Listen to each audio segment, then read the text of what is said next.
ᱫᱮᱞᱟᱵᱚᱱ ᱜᱩᱜᱚᱞ ᱵᱚᱱ ᱥᱮᱸᱫᱽᱨᱟᱭᱟ। ᱱᱚᱜᱼᱚᱭ ᱜᱩᱜᱚᱞ ᱤᱧ ᱥᱮᱸᱫᱽᱨᱟ ᱠᱮᱫᱟ, ᱚᱠᱟ ᱥᱮᱫ ᱨᱮ ᱢᱮᱱᱟᱜ ᱛᱤᱧᱟ ᱱᱚᱰᱮ ᱜᱩᱜᱚᱞ।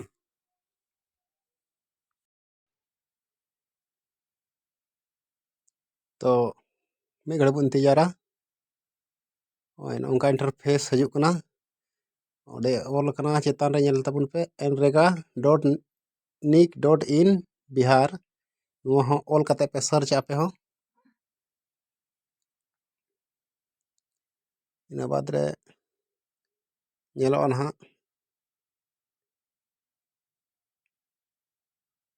थोड़ा वेट ताबुन पे। और नोंका हेना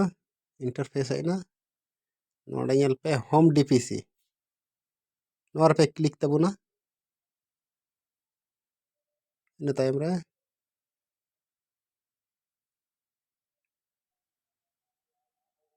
थोड़ा बन बेटा नेट रिया स्लो कारण ते बांग होयो कना उसरा दो नेट रिया समस्या में नोडे थोड़ा गान सरा बांग सर्चो कना। तो नॉय हे एन ताबुना। तो नितो बुन नेला नोआ लेफ्ट साइड लेंगा आड़े रे बुन नेला जूम ᱧᱚᱜ कते हो जूम किदा बुन जूम नेल किदा। तो नोआ रे अपन अपनी स्टेट में कोई ओका स्टेट तहन कना ओना स्टेट पे सेलेक्ट तबुना। तो इन दिन बिहार रन कना तो बिहार स्टेट इन सेलेक्ट किदा। राइट साइड आड़े हजूग पे नोआ दो एकेन डिस्ट्रिक्ट रिया ᱧᱩᱛᱩᱢ ᱠᱟᱱᱟ। ᱟᱫᱚ ᱚᱠᱚᱭ ᱚᱠᱟ ᱰᱤᱥᱴᱨᱤक्ट ᱨᱮᱱ ᱠᱟᱱᱟ ᱯᱮ ᱟᱯᱱᱟ ᱟᱯᱱᱤ ᱰᱤᱥᱴᱨᱤक्ट ᱯᱮ ᱧᱮᱞᱟ ᱚᱱᱟ ᱨᱮᱯᱮ क्लिक ᱛᱟᱵᱚᱱᱟ। ᱤᱧ ᱫᱚ ᱠᱟᱴᱤᱦᱟᱨ ᱨᱮᱱ ᱠᱟᱹᱱᱟᱹᱧ ᱱᱚᱰᱮᱧ क्लिक ᱫᱟ।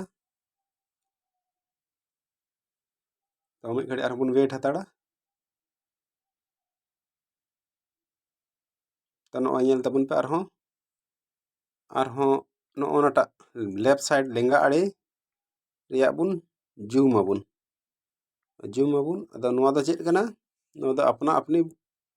ब्लॉक कना ब्लॉक माने प्रखंड। तो आपे ओका को प्रखंड पड़ा तपेया ओना प्रखंड पे क्लिक आ। इन दोñ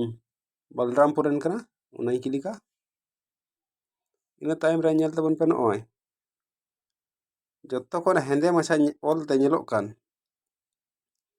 लातार उतर रे हजूग पे ओना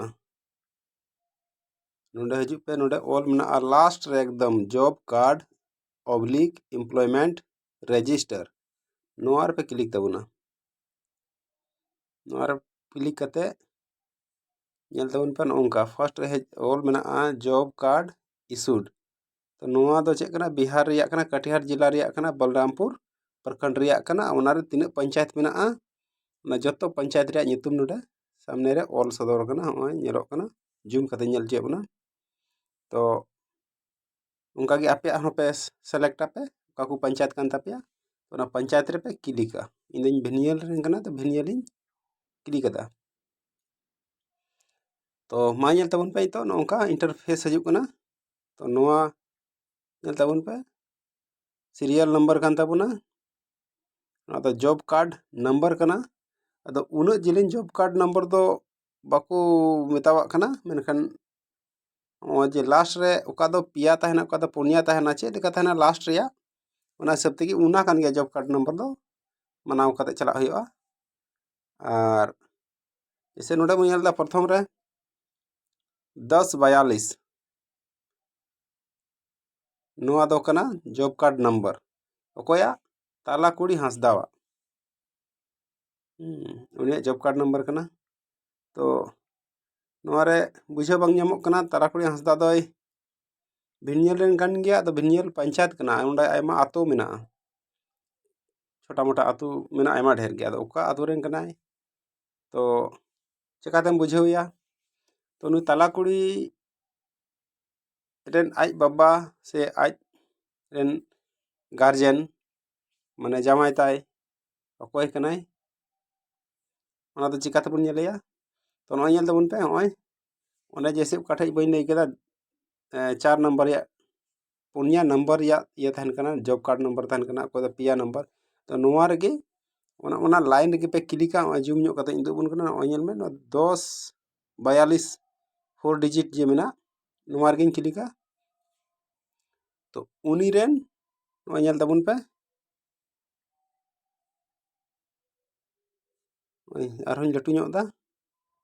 ᱱᱚᱛᱮ ᱧᱮᱞ ᱛᱟᱵᱚᱱ ᱯᱮ ᱡᱚᱵ ᱠᱟᱨᱰ ᱱᱟᱢᱵᱟᱨ ᱯᱨᱚᱛᱷᱚᱢ ᱨᱮ ᱱᱮᱢ ᱚᱯᱷ ᱦᱮᱰ ᱚᱯᱷ ᱦᱟᱣᱩᱥ ᱦᱳल्ड ᱟᱫᱚ ᱡᱚᱵ ᱠᱟᱨᱰ ᱱᱟᱢᱵᱟᱨ ᱧᱮᱞ ᱛᱟᱵᱚᱱ ᱯᱮ ᱦᱚᱸᱜᱼᱚᱭ ᱞᱟᱥᱴ ᱨᱮ 1042 ᱢᱮᱱᱟᱜ ᱜᱮᱭᱟ ᱟᱨ ᱱᱮᱢ ᱚᱯᱷ ᱦᱮᱰ ᱚᱯᱷ ᱦᱟᱣᱩᱥ ᱦᱳल्ड ᱛᱚ ᱱᱚᱣᱟ ᱨᱮ ᱛᱟᱞᱟᱠᱩᱲᱤ ᱦᱟᱸᱥᱫᱟ ᱧᱩᱛᱩᱢ ᱛᱟᱭ ᱤᱱᱟᱹ ᱛᱟᱭᱚᱢ ᱨᱮ ᱵᱷᱟᱡᱟᱱ ᱢᱩᱨᱢᱩ ᱩᱱᱤ ᱨᱮᱱ ᱫᱚ ᱡᱟᱶᱟᱭ ᱠᱟᱱᱟᱭ ᱟᱨ ᱵᱚᱱ ᱧᱮᱞ ᱠᱟᱜ ᱜᱮ ᱱᱚᱛᱮ ᱠᱮᱴᱮᱜᱚᱨᱤ ᱱᱚᱣᱟ ᱨᱮ ᱪᱮᱫ ᱢᱮᱱᱟᱜᱼᱟ ᱱᱚᱣᱟ ᱫᱚ ᱮᱥᱴᱤ ᱡᱟᱹᱛᱤ ᱨᱮᱱ ᱠᱟᱱᱟᱭ ᱥᱟᱱᱛᱟᱞ ᱟᱹᱫᱤᱵᱟᱹᱥᱤ ᱦᱚᱲ ᱠᱟᱱᱟ ᱵᱚᱱ तो ओना अब तो ऑल एसटी बन ऑल चुदा तो इन बाद डेट ऑफ रजिस्ट्रेशन तो 9/22/2007 रे रजिस्ट्रेशन लेदा बना चुकाय एड्रेस दोकारेन कनाय पेलापुर मिलिक ओंडेनिक कनाय अच्छा नोडे नेल ताइबे विलेज ओना कन गया पंचायत दो भीमियाल हुआ पंचायत नोडे दो भीमियाल दो बनुआ बलरामपुर को ऑल का अदो ब्लॉक और डिस्ट्रिक्ट दो बलरामपुर और कटिहार कना तो नोएल तबन पे बैंक दो पोस्ट ऑफिस इलाहाबाद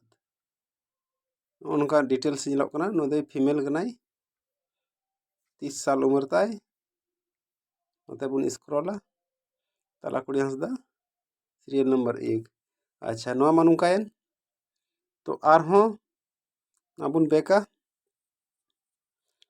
तो नोआ रे नेल तबुन पे यदि आपे जॉब कार्ड नंबर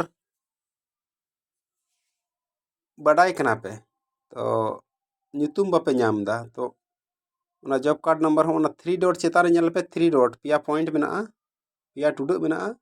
नोआ रे क्लिक तबुन पे नोडे ऑल नेल तबुन पे नोडे मेना फाइंड इन पेज नोआ रे क्लिक तबुन पे ओंडे जॉब कार्ड नंबर ऑल तबुन पे अपनारा जैसे नोडे इन वाला 5995 जॉब कार्ड नंबर नेल तबुन पे नोआ दो तालु सोरेना कना तो नुई या नेलना नोआ उनका गे अरहों बुन कटाव लिखाय अरहों ओकोय बुन नेला नोडे बुन नेला 55969 कोया मना 5969 अशोक कुमार मुंडा नुई दो अशोक कुमार मुंडा कना ओनका नेलोआ तो इन टाइम रे अरहों जुदी नंबर बाबुन बाडाय खाय तो ओंडे गे बुन चलाआ और बैक हजू अबुन ओंडे गे तो नोडे ᱧᱩᱛᱩᱢ बुन ऑला जैसे नोडे इन टाइप तबुना शिवलाल सोरेन शिवलाल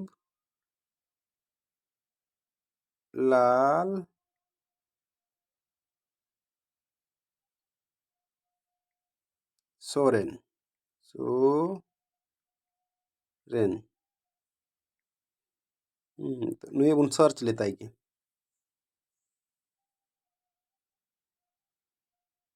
बनुया नुई दो नुई तुम ते हड़ बनु को ओना लिस्ट रे हेज को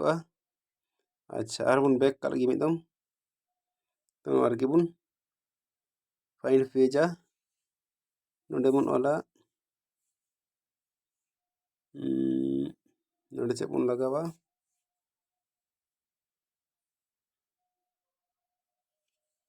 नोडे बुन ओला राजू सोरेन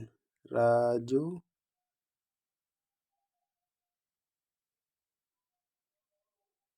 सोरेन राजू सोरेन हेजना ᱧᱮᱞ ᱛᱟᱵᱚᱱ ᱯᱮ ᱦᱚᱸᱜᱼᱚᱭ ᱨᱟᱡᱩ ᱥᱚᱨᱮᱱ ᱚᱞ ᱦᱮᱡ ᱮᱱᱟ ᱱᱩᱭᱟᱜ ᱡᱚᱵ ᱠᱟᱨᱰ ᱱᱟᱢᱵᱟᱨ ᱠᱟᱱᱟ 5856 ᱚᱠᱟᱨᱮᱱ ᱠᱟᱱᱟ ᱱᱩᱭ ᱵᱚᱱ ᱧᱮᱞ ᱞᱮᱜᱮ ᱟᱡ ᱜᱚᱜᱚᱣᱟᱜ ᱧᱩᱛᱩᱢ ᱵᱚᱱ ᱧᱮᱞ ᱞᱮᱜᱮ तो उनिया जॉब कार्ड रे क्लिक तबन पे ñel tay पे होय राजू सोरेन पीताम्बर सोरेन तो होय ñel tay पे वार्ड नंबर 13 पीएम सड़क से बबलू सोरेन के घर तक सड़क में मिट्टी भराई कार्य वार्ड नंबर 13 पीएम सड़क से बबलू सोरेन के घर तक सड़क में मिट्टी भराई कार्य ओना कान तया होय ñel tay पे होय कटिंग ñok दें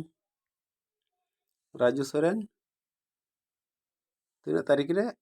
18/5/2022 रे मिलदा 14 टी हाजिरी तहे कान तया और नोते ñel पे 2940 टका उनिया